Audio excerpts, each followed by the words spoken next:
Narcissist parents कभी नहीं चाहते कि उनका खुद का बच्चा कभी उनसे आगे निकले। वो हमेशा पूरी ज़िंदगी उस बच्चे को इसी बात का धौंस जमाते हैं, ये बात कह के डोमिनेट करते हैं कि देखो मैंने क्या कुछ कर लिया है। मेरे पास इतनी फैसिलिटीज़ नहीं थी उस टाइम पे, तब भी मैंने इतना कुछ ऐसी अचीव किया। मैं कमा के खिला रहा हूँ, तुम मेरे पैसों पे अभी चल रहे हो और मैं तुम्हें इतना फैसिलिटीज़ दे रहा हूँ, तुम कुछ नहीं कर पा रहे हो।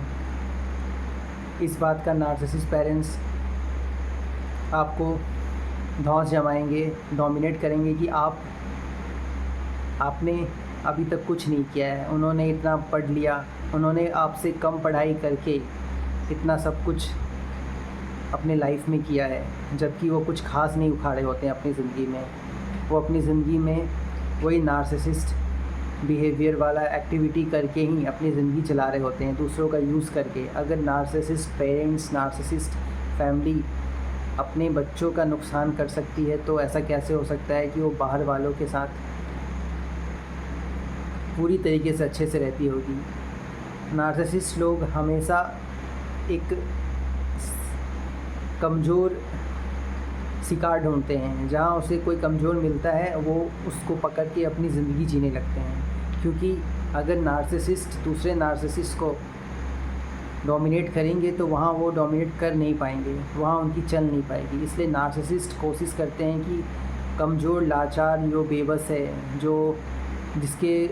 जिसके घर में सपोर्ट नहीं है, जिसके लाइफ में केयर, लव, इवन पेरेंट्स का भी ध्यान नहीं है, ऐसे बच्चों को नार्सिसिस्ट लोग अटैक करते हैं, उसे अपना शिकार बनाते हैं, उसे अपना प्रे बनाते हैं और पूरी तरीके से उसको अपने अकॉर्डिंग चलाते हैं।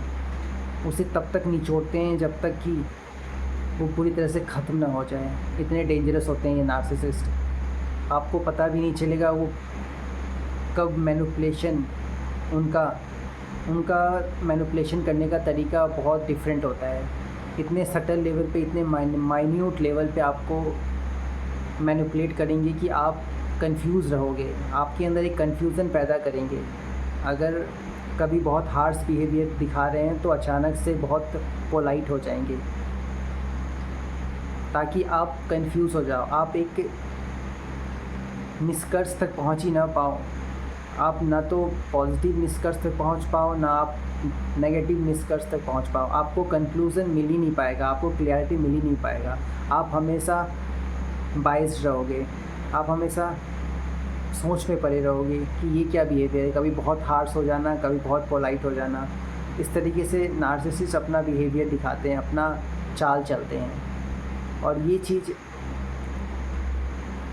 आपने अपने घरों में डेफिनेटली देखा होगा, इस तरीके का बिहेवियर, डुअलिटी वाली बिहेवियर। इसलिए आप बहुत कंफ्यूज रहते होंगे कि अचानक से कभी पॉजिटिव, अचानक से कभी नेगेटिव, अचानक से फिर जब बहुत नेगेटिव हो जाएंगे तो फिर वो कुछ टाइम बाद वो गैस लाइटिंग करेंगे, जैसे कुछ हुआ ही नहीं है, सब कुछ नॉर्मल है, जैसे उन्होंने कुछ किया ही नहीं है, जैसे वो बहुत शरीफ है, जैसे वो आपके लिए बहुत अच्छे हैं। इस तरीके से इतना क्रूएलिटी, बहुत क्रूएलिटी वाले लोग होते हैं ये नार्सिसिस्ट।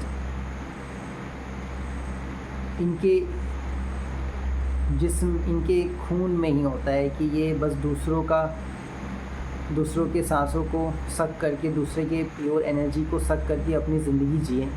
इनका कोई दूसरा इंटेंशन नहीं होता है और इनके लाइफ में खुद कोई एम्बिशन भी नहीं होता। ना ये खुद एम्बिशियस होते हैं, ना दूसरे को एम्बिशन तक पहुंचने देते हैं। और ये बैक टू बैक अपना कुकर्म करते जाएंगे और कभी एक्सेप्ट नहीं करेंगे कि ये कुकर्म कर रहे हैं, ये गलत कर रहे हैं। हमेशा सोसाइटी के सामने, दुनिया के सामने अपना इमेज अच्छा बनाए रखेंगे। इनको अपना इमेज बहुत प्यारा होता है और आप इनसे टकरा नहीं सकते, आप इनसे लड़ नहीं सकते, आप इनको इनका रियल चेहरा भी नहीं दिखा सकते, आप इनको ये बता नहीं सकते कि तुमने ऐसा किया, तुमने वैसा किया, क्योंकि आप जितना बताओगे आप उतना ही फंसते चले जाओगे। आप अकेले हो और ये ग्रुप में होते हैं, इसलिए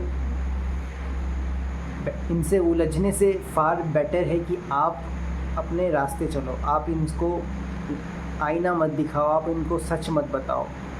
ये जैसे सर रहे हैं वैसे भी इनकी ज़िंदगी कोई बहुत अच्छी नहीं चल रही होती है। ये सर रहे होते हैं, ये घुट ही रहे होते हैं, लेकिन फिर भी अपनी आदत से लाचार होते हैं। तो ये आपको इनको आईना दिखाने की ज़रूरत नहीं है, आपको खुद को आईना दिखाने की ज़रूरत है। आप खुद को आईना दिखाओ, खुद का सेफ्टी देखो, खुद का बच के निकलने का रास्ता देखो। क्योंकि आप कुछ भी कर लोगे, ये कभी एक्सेप्ट नहीं करेंगे कि दे आर रॉन्ग। वो हमेशा खुद को बहुत शरीफ, बहुत अच्छा, बहुत मासूम, बहुत हम्बल ही दिखाएंगे लोगों के सामने। इसलिए आप इनका कुछ नहीं कर सकते और आपको इनको आईना दिखाना भी नहीं है।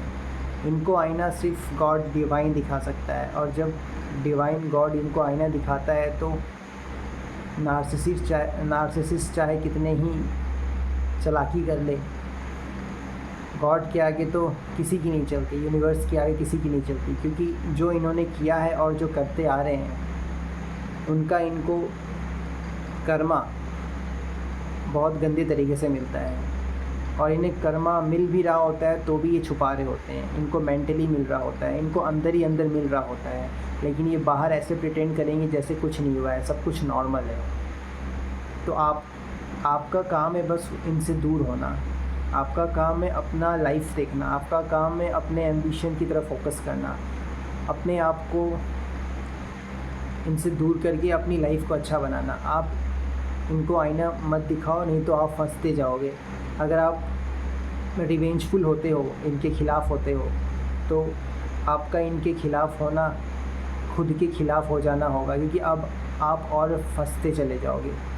ये बिल्कुल ऐसा है जैसे आप कीचड़ में पत्थर मारते हो तो कीचड़ को कुछ नहीं होता, छींटा आपको लगता है, गंदे आप हो जाते हो। नार्सिसिस्ट भी बिल्कुल उस कीचड़ की तरह होते हैं। आपको वहाँ से बस चुपचाप निकल जाना है, क्योंकि आप कभी नार्सिसिस्ट जैसे लोगों से, नार्सिसिस्ट पर्सनालिटी जैसे लोगों से कभी नहीं लड़ सकते। इनको आप आईना नहीं दिखा सकते, इनको आप कर्मों का फल नहीं दे सकते। वो भगवान ही दे सकता है, सिर्फ भगवान ही दे सकता है। इसलिए भगवान ने आपको वहाँ से निकालने का एक प्लेटफॉर्म तैयार किया है, एक स्टेज तैयार किया है, एक आपको रास्ता दे रहा है, आपको प्रोटेक्शन दे रहा है, आपको प्रिपेयर कर रहा है। इसलिए बस आप जो ये यूनिवर्स, डिवाइन, गॉड आपको कह रहे हैं, बस आप उस रास्ते को फॉलो करो। उस अवेकनिंग जर्नी में जो भी इंट्यूशन, जो भी गाइडेंस आपको आता है, चुपचाप फेथ रखते हुए उस गाइडेंस को फॉलो करो, क्योंकि आपकी डेस्टिनी कहीं और है, आपकी लाइफ कहीं और है। आपको अच्छी ज़िंदगी जीनी है अब, और आपका वहाँ से निकलना नार्सिसिस्ट का अंत हो जाता है। उनका अंत शुरू होता है और आपका आरंभ शुरू होता है।